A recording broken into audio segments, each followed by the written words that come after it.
Alright, we're hopping into game number 1 in this best of 3, and you might be wondering, why is the camera not over the bases? Because we're opening up with a bit of cheese. So without further ado, spawning the bottom left corner of the map, looking to get some proxy action on, it's going to be the purple Protoss Jade. Never right as the red Zerg, it's Liquid Snute. And as per request here, if you want to follow and learn more about this young Protoss budding up-and-comer, you can follow him on Twitter at ESCJade. And I don't think this other guy needs us to pimp out his Twitter, but we'll do it anyways because we love him. Make sure you're already following Liquid Snute. So there's Twitters, guys.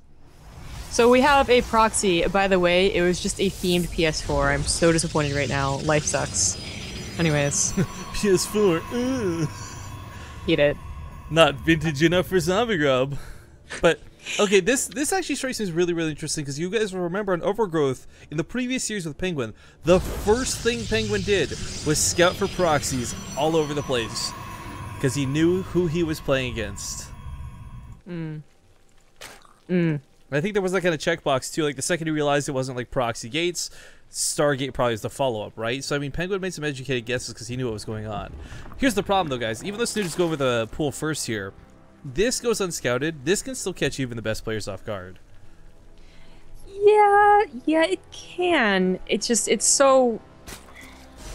I think it's unlikely. Especially if like he does something stupid, like... I said stupid. If he does something like go in with the first zealot, I feel like that's going to ruin everything. You know, if he like at least pokes up to like 3 zealots, maybe then he'll start something, you know, the ball rolling type deal. And the spy won't be able to get up, or there won't be enough lings on the way out. Something like that. And that is what he's doing. Okay. Yeah, you have to bulk it up. If you go in too early, it's really easy as well for drones to actually surround and micro out with mineral walking. But, yeah, so Snoot's not going to realize this is coming right away. There's Queen coming out, no links just yet. And Jade, what's kind of scary is, like, if this fails as far as gaining damage, like, let's say Snute establishes a spine crawler or something, or starts building up in the mineral line, it's really not difficult for Jade to actually throw down 3 zealots on hold position on that ramp and make sure Snute never leaves the base. Oh, this poor drone. Yeah. He saw that there wasn't anything on Jade's side of the map, and he was like, what's going on? Yeah, 3 spines coming down immediately. This, of course, is just because you know 1 or 2 are going to get canceled pretty quickly. Drone cancel on that hatchery 2 is a big deal. Make sure he's got the money to actually work for this. But the whole position here not quite working as Jade does focus fire it down. Snute is going to try and trap these zealots. Of course, he doesn't want to lose too many drones for this. Only 2 down so far. Now the lings are out. He's got to really get these into the fight. Queen's blocking them out, but they do manage to wiggle through. 5 drones dead, still not that big of a deal. Jade just has to complete, Snute just has to complete like 1 of these spines though. Probably cancel the second one if he wants to, but if he's really scared about the damage coming forward, yeah, he'll probably go with the cancel. Well, I mean, that's kind of it, guys. Jade can, of course, try and macro out of this, and this zealot block is very good. Of course, the queens will be able to kill them eventually, and the spine crawler can move eventually as well. He's actually forced to get a roach warren. Alright, so this is going to be a little more awkward than just like, okay, I beat your first zealot, then you got the GG, because it's really awkward. It's going to be, you know, Snute has to invest in stuff that you don't want to, usually on one base. Jade, his gateways are on the other side of the map. Like, what are you going to have back at home? The supply block. Yeah. You know, it's interesting to see him go with the Cybercore follow-up to this. Sometimes we actually see players follow up with a Forge in Expand, like as weird as that is to consider, but if you offset your opponent's natural base, it kind of works, if you can buy the time to get it up. But Snoot's going to run by with a couple of lings and hope to get those back home, and Jade's got, again, with gateways across the map, nothing really at home to stop us but his own probes, and microing probes versus Zerglings is just, quite frankly, not a fun time. It is only 4 lings, but it's also going to get Snute that scouting information that he wants, that maybe an Overlord was too afraid to get. I don't know why, though. There's this. Cymex wasn't done. Didn't see him sneaking that Roach for. This actually would be really nice for starting to move out. Could have done that with just the queens, but the Roaches are also going to be able to go across the map and actually do damage where 4 lings really couldn't.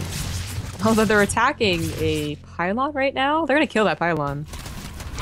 For Jade's sake, he is desperately close here to a supply block, so this is a bit of a bigger deal than you guys might think, but Mothership Core will clean this up. Roach is going to push the Zealots back at the gateways, but, I mean, truthfully speaking, 3 Roaches and 3 Queens should be able to take these Zealots on, even at face value, without kiting, without maneuvering, like just A move into A move.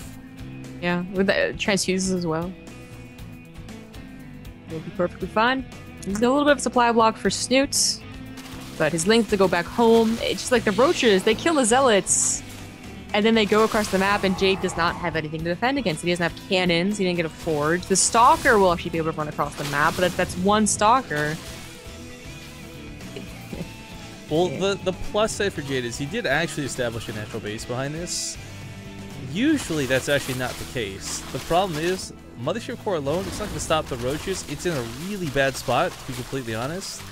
Like, if he recalls back home, he won't have the energy for an overcharge. And what's he going to do here but maybe soften up 1 or 2 roaches? Yeah, potentially lose it. The queens have been spreading creep. You know, of course, there was 3 of them, so that wasn't too hard to do. It's... killing the gateways is buying Jade enough time that he could go down a cannon or 2 as his forge can finish up. But, you know, warp gate's only half done. Sees that a third was taken, so maybe Snoot's going to do him a, you know, a favor here and not try and counterattack. I love, by the way, just taking a quote here on the Twitch chat. Limbonics is, man, defending this looks so easy on streams. But it's really not. Like, and that's the thing we do need to give Snute a bit of acknowledgement for. Like, that control of the drones in the mineral line with those zealots early on, like, that's what really let him get to this point where he's in a position of power. But as he continues to push here, it's a fairly large amount of roaches. The queens are very far behind and won't be joining the assault, but you know, with 1 stalker and 1 cannon, it's not going to be difficult for Snute. Just going to outrange this and chip away at maybe the forge or the cyber core if he can get that perfect positioning. I think a couple of roaches could chip at the cybernetics core, just barely. That's what I'm thinking, like up here in the top left. I don't have to be worth it. Jade throws out a dark shrine because, you know, why not? It also worked effective in his last best of 3. But you know, Snoot's already going to have a lair. Hopefully an Overseer will be morphed in, so we'll be able to scout this. So I guess the question coming out of this really is who is in a much better spot, right? Like 2 base Protoss versus 3 base Zerg. Similar worker counts. I mean, this is kind of where you would expect this game to normally be at. But, I mean, damage was done. You know, Snute lost some units. So did Jade. I'd say Jade lost a little bit more for Snute. Again, his control was pretty darn good there in the early game. But these DT Shrine, you know, did he do enough damage to really warrant this? Do you think this will actually get him back into this game or ahead much less? I don't think so. You know, Snute, again, he can morph an Overseer. He already has at least 1 Spore Crawler, realizing, I guess, like, I can cover a couple of my bases. I can cover one of my bases to a couple of options, is the better way to phrase that. You know, whether it's an Oracle or a Dark Shrine, but yeah, it'd have to kill like 30 drones, I feel, for Jade to really get back in here. And he's following it up with an all-in. So I think that's that's the best shot he has at winning this game. I mean, he might not be playing against Penguin, right? It's not the same caliber as Zerg player, but the tactics Jade had versus Penguin were pretty sound. He did a little bit of harass with the DTs and didn't hesitate to make them into the Archons, and the Archons are really carried him through that game. Maybe can employ somewhat similar tactics here. Obviously not going to repeat it, but the DTs do start splitting from base to base to base, and Snoot's got those mineral lines covered. Spore Crawlers are down everywhere but the main. Yeah. Actually, that roach wall was pretty sick.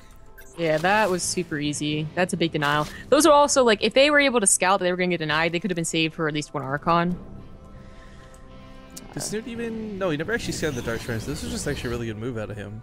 Making predictions on, like, you know, what comes up next. What's the next move my opponent could make in this scenario.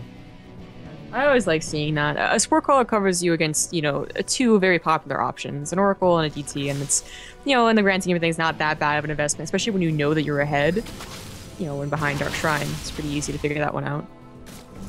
Stalkers don't quite have Blink yet. It's researching, it's on the way, but of course without that Blink, it's gonna be a little bit hard to deal with the Hydralisks, much less those Roaches.